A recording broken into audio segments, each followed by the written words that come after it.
आज से आज की बात का शो आप देख सकेंगे 8:30 बजे से। अयोध्या में राम मंदिर के इस समय हम मुख्य द्वार पर मौजूद हैं, जहां एक दिन में सबसे ज्यादा श्रद्धालु प्रभु श्री राम के दर्शन करने के लिए जाते हैं।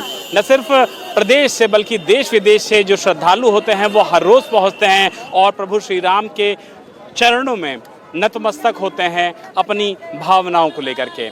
राम मंदिर का ये मुख्य द्वार है, यहाँ से लोग लाखों की संख्या में एक दिन में आते हैं जाते हैं और जो औसत माना जाता है एक दिन में 1 करोड़ रुपए से ऊपर का जो चंदा आता है, चढ़ावा आता है, वो राम मंदिर परिसर में जमा होता है।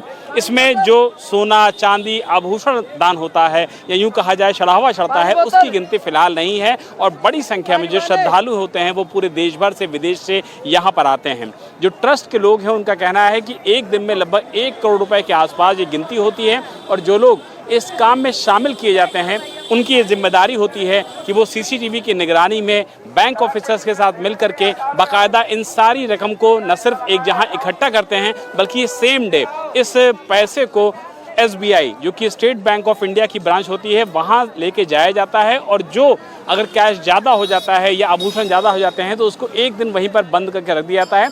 अगले दिन फिर इसकी काउंटिंग की जाती है और उसके बाद संबंधित बैंक ब्रांच में इसको लेके जाया जाता है।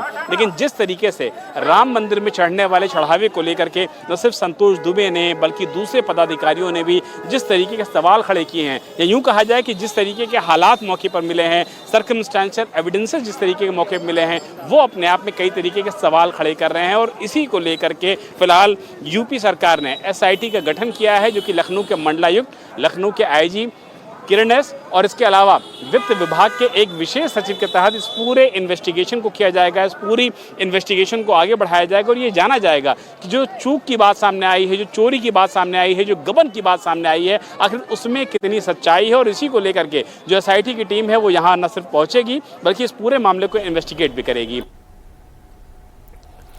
और राम मंदिर चढ़ावे में चोरी को लेकर छानबीन जारी है। एक कर्मचारी के घर से 10 लाख बरामद किए गए हैं। दोनों आरोपी राम मंदिर में चढ़ावे के पैसे गिनने का काम करते हैं। इस मामले का खुलासा तब हुआ जब एक कर्मचारी ने करीब 1.5 करोड़ रुपए की जमीन खरीदी और दूसरे ने करीब 40 लाख रुपए का प्लॉट खरीद लिया, जबकि इनकी सैलरी सिर्फ 18 से 20 हजार रुपए थी। इस पूरे मामले में सबसे पहले नाम आया लवकुश मिश्रा का। ये युवक अयोध्या के पास रुदौली के सूजागंज इलाके के मीनापुर फगौली गांव का रहने वाला है। लेकिन जो आरोप हैं वो बहुत ज़्यादा गंभीर हैं, वो बहुत ज़्यादा खतरनाक हैं कि लवकुश मिश्रा ने इस पूरे मामले में न सिर्फ चोरी की है बल्कि इस चोरी की घटना को अंजाम देने में और लोगों की मदद भी की है।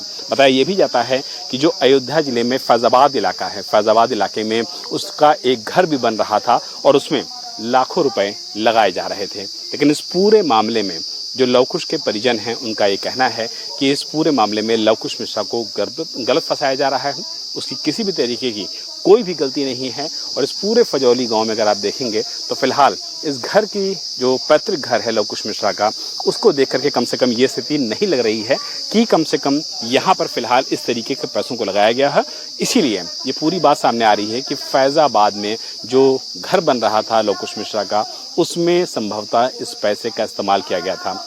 जो गोबर का इलाका है, जहाँ गोबर पाता जाता है, कंडा पाता जाता है, इसमें बताया गया कि फ़िलहाल यहाँ पर जो आरोपी है उसने चीज़ों को छुपाया था। लेकिन जो परिवार के लोग हैं, जो लवकुश की बहन है, वो इस तरीके के सारे आरोपों से साफ तौर पे इनकार कर रही है। आप लवकुश की बहन हैं? आप क्या कहना चाहती हैं? इंडिया टीवी के माध्यम से पूरे देश के लोगों को, दर्शकों को सच बताइए। सच के ये है कि जो अफवाहें फालतू के उड़ रहे हैं कि गोबर में पैसा पाया जाता है, लवकुश के वहाँ से नहीं 10 लाख बरामद हुए और राम मंदिर से कुछ लोग आए थे पैसा लेने, ऐसा कुछ भी नहीं है। हमारे भाई को सब लोग गांव वाले और सब और बाहरी लोग इनको फंसा रहे हैं।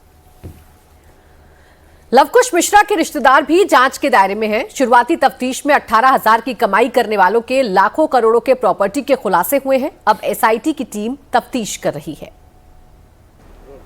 हम इस समय अयोध्या के कौशलपुरी इलाके के फेज 2 में मौजूद हैं और ये जो घर आप मेरे ठीक पीछे देख रहे हैं ये अनुकल्प मिश्रा का घर है, जो कि रिश्ते में लवकुश मिश्रा, जिसके यहाँ कथित तौर पर 10 से 12 लाख रुपए मिलना बताया जा रहा है, राम मंदिर ट्रस्ट का जो चढ़ावा आता है उससे चोरी के मामले में उसने बताया जा रहा है कि लवकुश मिश्रा का ये साला लगता है अनुकल्प मिश्रा, और ये बताया जाता है कि कुछ सालों पहले इस प्रॉपर्टी को अनुकल्प मिश्रा ने लगभग 65 लाख रुपए में खरीदा है। और फिलहाल अगर घर की बात कर लिया जाए तो घर में फिलहाल अभी कोई मौजूद नहीं है।